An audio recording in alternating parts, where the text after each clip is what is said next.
What if you feel like it's a cult that they are inviting you to attend? I would think that it's important to also give it a bit of time. Don't really like, okay, I need to save you from this cult, and like, you need to get out of this, right? 3, 2, 1. Singapore is the place to experience multi-ethnic culture in its full glory. We have many religious festivals happening throughout the year. But can we really celebrate holidays of different faiths?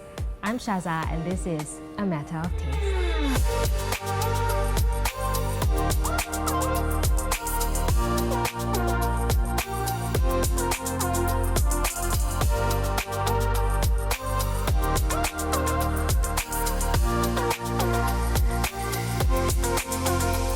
Welcome back to A Matter of Taste. Today we're here with Michelle, Hidayah and Gerald, and we're all set to play a game called What Shall I Do?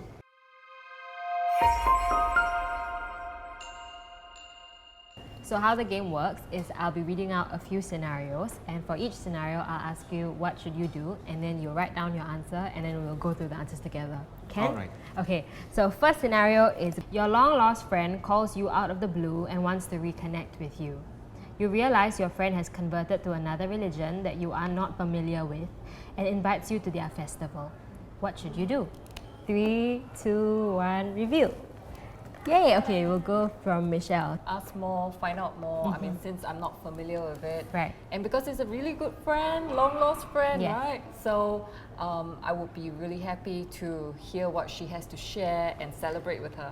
Right, okay, that sounds lovely. Okay, and Hidayah? I share the same thoughts with Michelle, but I think more importantly is I am curious why she is reaching out to me out of the blue. Oh, like, okay. did something happen, or did something interest her that would want me to be part of that experience? So definitely meeting in person first to get a context, get a sensing, so that we can reconnect first before we meet up for events or festivity. Gerald? I think great minds think alike. Yes, I would also truly. want to find out. Okay. Yes. Since we have not met for such a long time, I would be very happy to meet up in person, to find out how that person has been doing, how life has been, and also to find out what is this religion that he or she has converted to before making a decision whether or not to join the ceremony or whatever. Because I may not be comfortable with that, but whatever the case, I'm definitely excited to meet and to find out what the friend is up to. Of course, okay. What if you feel like it's a cult that they are inviting you to attend? Like if you meet up with them and you get like a very an off sense, what would you do in that sense? I think it's good to clarify. I think just, for example, reconnecting over a text message, you already have certain assumptions that comes up in your mind. And then even when you meet your friend in person, right, we usually want to clarify certain things. And even to an extent, if it feels like a cult, it's okay to actually ask, because we would want to continuously practice that environment of respect, right? And to acknowledge our differences as well.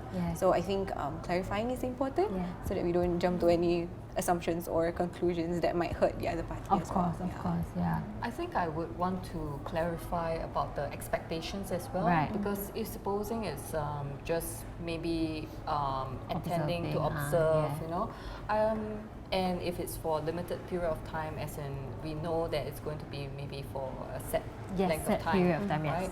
Then there are certain expectations. Okay, I'm going to be there from here to here, and then that's it, right?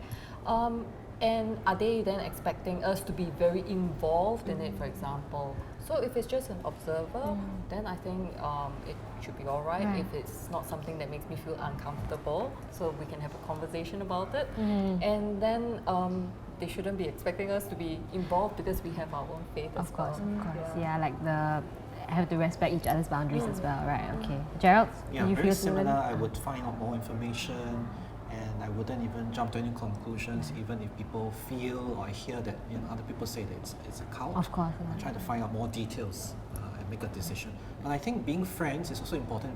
We respect each other, and the person should also be ready to receive my no, but at the same time we continue our friendship. Right. So in that sense, building on that note, if you really feel like it's a very, it really sounds like a cult, or like it sounds like unsafe in that sense.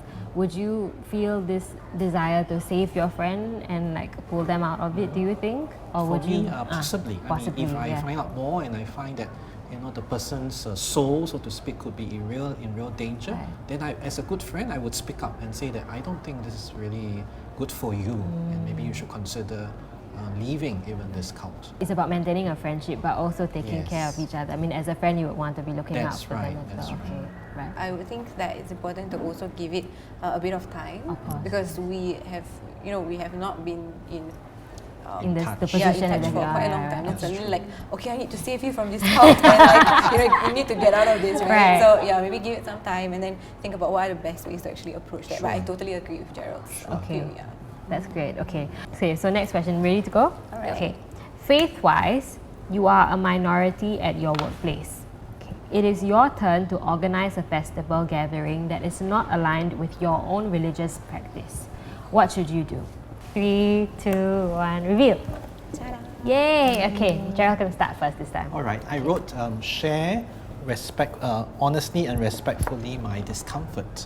Okay. Yes, I feel that even though it's a company and I'm supposed to obey the bosses or whatever, my superiors, but still I have to have the space to be able to voice out my discontent. Right. It's something that I'm Your not comfortable personal with. feelings, yeah. Yes, but to do so in a humble way and respectful way.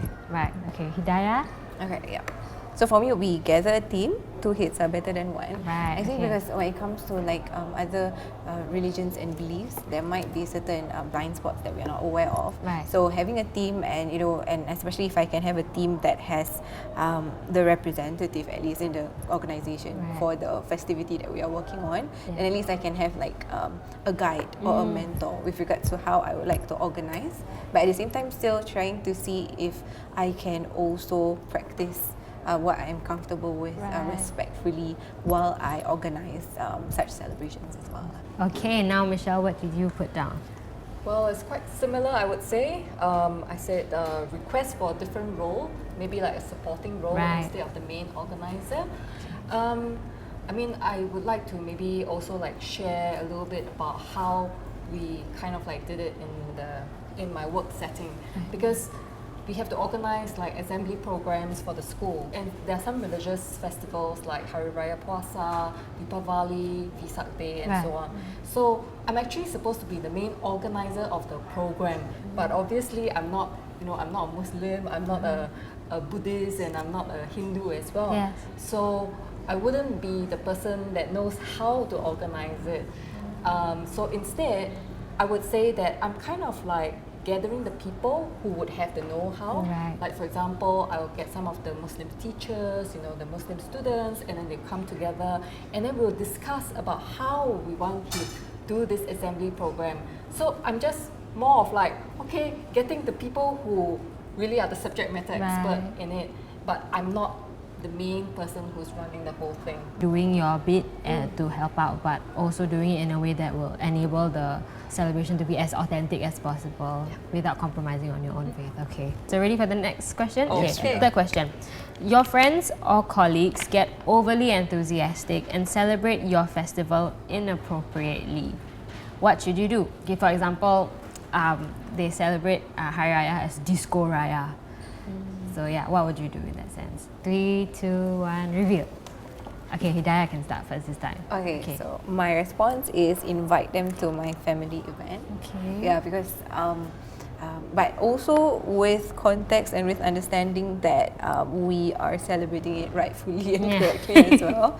So I think to tell a person of like, oh, you celebrated it the wrong way, might also be offensive, because they are trying to understand your religion, your culture. So maybe inviting them and letting them immerse and experience how it's really like, at least for my own for my own celebration, for my own festivity, would be helpful lah. So for them to experience, and from then they learn, oh, this is actually the way it goes. Yeah. Okay, Gerald? For me, I wrote, sit them down and have a friendly chat to explain things. Sit them So down. I see that as a opportunity, Right, actually, yes. to get my friends or my colleagues to better understand what the real meaning and how it should be celebrated.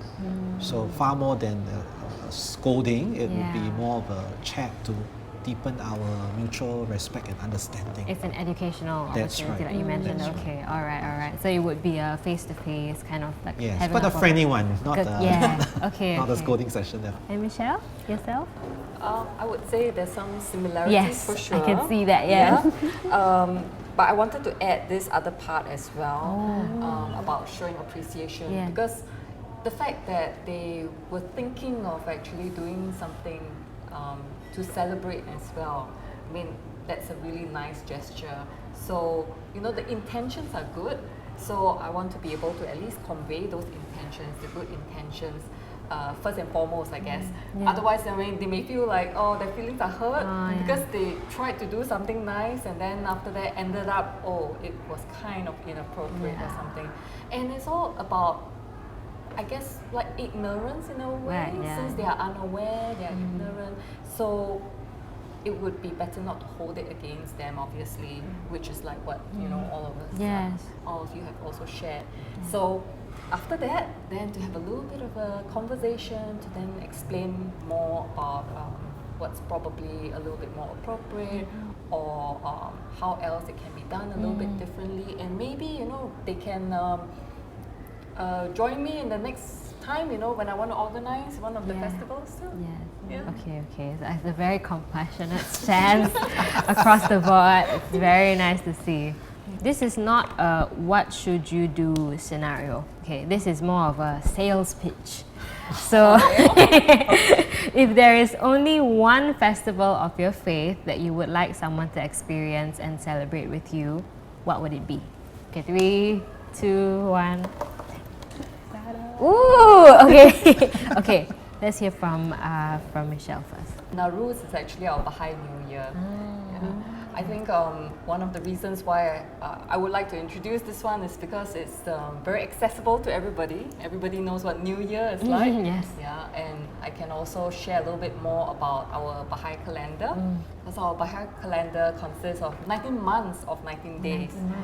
So you'll be wondering, right, 19 times 19, then do the math, right? 361 days. That was brilliant. Wow. And then there's an extra 4 days there, intercalary days. I mean, so in other words, there will be an opportunity to share a little bit more about what's the significance of the Nowruz, because it happens during springtime. So that's the spring equinox, you know, springtime, it's like a spring festival in that sense, when everything is really, there's a renewal. And just before our Nowruz celebration, that's our Baha'i fasting month. So it's a period where, you know, we are fasting and it's a spiritual time for everybody. And then at the end of the fast is when we have the Nowruz celebration. It sounds like Hari Raya and Easter. Wow, okay. I love it. Okay, that's very nice. Okay, then Hidayah. Okay, for mine it would be Fridays, because if you didn't know, Fridays are the blessed days, the most blessed day of the week. And usually we call it a festive day also. Yeah, because there are a lot of virtues and practices that we can do on a Friday. And I was thinking about all of the festivities and I couldn't pick one. So I was thinking Fridays will be good because you can celebrate it every week. Yeah, once a week. It's so smart, yes. And Gerald? Yeah, Easter. I wrote Easter, and I think the way Christmas has come to be, has become very commercialized, and therefore I think it's important that people come to understand the Christians' Easter for what it is. And in fact, there are many things we can share about Easter, and one way is to invite friends, if you're available, to join that Easter vigil service, and of course to explain things as we go along, because it's quite a long service, but it's full of rich symbolism. You can consider it a celebration. There is an explosion of love and light. I'm sad to say that this is all the time we have for the show, but thank you so much to Michelle, Hidayah and Gerald for your very valuable sharing. This has been A Matter of Taste. The spread of food was amazing because I was hungry. I get hungry easily, and you know, I was just sharing with Michelle and Gerald about the best approach to the food, basically those which would require more consideration, those which that we can reach out for. You know, I've actually known Gerald from a different event before. So, you know, we've interacted and got to know a little bit more about how passionate he is about his faith and what he does also in the church. So I find that really very interesting. Yeah, Michelle too was very, expressed herself very well, and she's shown herself to be very knowledgeable about her Baha'i faith, and she was able to put across her faith in a very clear and simple manner so that we who are not of the faith could also better appreciate her beliefs and come to a greater understanding of what her religion is about.